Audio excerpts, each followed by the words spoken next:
जो सबसे अच्छा, एक बार आप लोग बता दीजिए। हाँ हाय ब्लैक वाले नाम क्या पड़ेगा आपका? सिमरन। ये सिमरन जी हैं। बाप रे, सिमरन जी के मेला घूमे के जाए के मन कर रहे हैं। अपना जीजा जी से कहत है, ए जीजा जी हम लोग के ले चली मेला घूमे। भैया अपना जीजा जी से जिद कर करी। अब पहले के लोग भाई सूट सलवार पहन ले, एगो फेयर लवली लगा ले, एगो लिपस्टिक, मन करी तो ना तो काजल लगा ले। वर्तमान मुखिया मनोज सिंह मुखिया जी सर की तरफ से ढेरों सारा आशीर्वाद माता रानी के दरबार में। पहले के लोग ध्यान रख सबे, पहले के लोग एगो बोरो प्लस चलत रहे और ओकरा से निमन तो फेयर लवली, अब बाकी एगो काजल रहे, आँखी में काजल करे खातिर। ओकरा लिपस्टिक के जमाना भी ना रहे उतना, जे लिपस्टिक लगा लो कहे कि अरे बड़ा फलन ये सुंदर लगती है, वो जमाना रहे। लेकिन अब की जमाना ये हो गई बा कि बिना मेकअप के लोग पूजा भी करे नहीं के जाए। सही बात है कि ना? तो साली तैयार होता है, जीजा जी का नाम कैसे कि चाहता डुबाए के दर्शन पुकारे कि काहे के लगलू है तना सवारे। अरे जियो इनकर का नाम बा कि रील बन मंदिर के जट पाज जा। काहे खाती कि वीडियो बना के धाम नेट पाज जा। और ऊपर से ताकि हम पैदल ना चलल, ना ट्रेन से चलल, बुलेट से चलल कि बुलेट पहुंच जा, अरे बुलेट पहुंच जा कि ले चले घुमावे, बुलेट पहुंच जा कि चाहता डुबाए के दर्शन तू करे।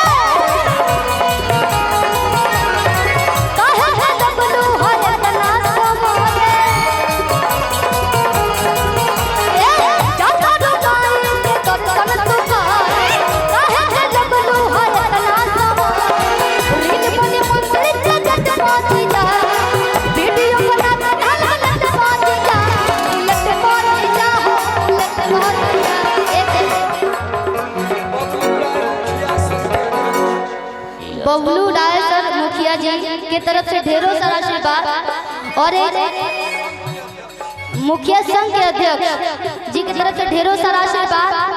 हमरा बुझात है कि ए जब गांव के मुखिया जी बिटराइल वाली 10 गांव के मुखिया जी बिटराइल वाली सब है, इहो सौभाग्य के बात बा भैया।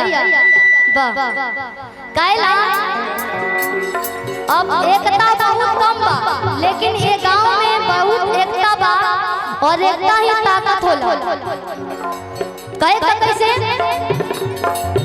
ए जातो डुबाए के दर्शन तू करे, काहे है लगलो हर तना सवारे। रील बनी मंदिर के जट पाज जा, वीडियो बना के डालो नेट पाज जा, बुलेट पाज जा हो, बुलेट पाज जा, बुलेट पाज जा हो, बुलेट पाज जा, ले चले घुमावे, बुलेट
है मुस्कान है जयन मार्केट में तो काजन को आदमी के चैन चोरा लिया कि झूठ हो के दलले मारू आज हो के झमेला में ए मुस्कान कि साली हो भूला जाइबू अरे दशहरा के मेला में कि साली हो भूला जाइबू दशहरा के मेला में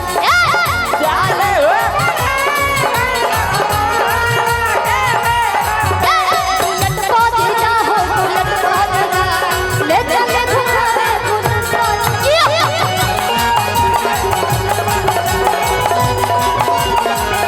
साली कहो तेरी कि अजमान बना दाऊद का हल्का जीजा कि सूट पहन के तैयार पानी ललका जीजा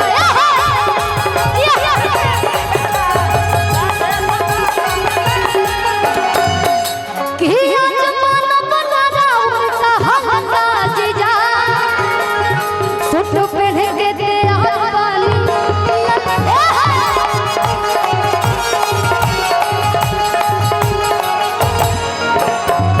रउआ हर साल कहिला कि ये साल घुमाएबे साल घुमाएबे साल घुमाएबे लेकिन बड़ी भाग से भेटाइल बा कि हम जाए नहीं देब रउआ के कहत हो कैसे मन बना हम चौकोलेट पहुंची जा मन बना हम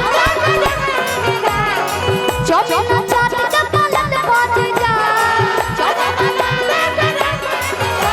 बुलेट पहुंची जा हो बुलेट पहुंची जा बुलेट पहुंची जा हो बुलेट पहुंची जा ले चला घुमावे बुलेट पहुंची जा बुलेट पहुंची जा हो बुलेट पहुंची जा ले चला घुमावे बुलेट पहुंची जा बुलेट पहुंची जा हो बुलेट पहुंची जा ले चले घुमावे बुलेट पहुंची जा बुलेट पहुंची जा हो बुलेट पहुंची जा ले चले घुमावे बुलेट पहुंची जा बुलेट पहुंची जा हो बुलेट पहुंची जा ले चले घुमावे बुलेट पहुंची जा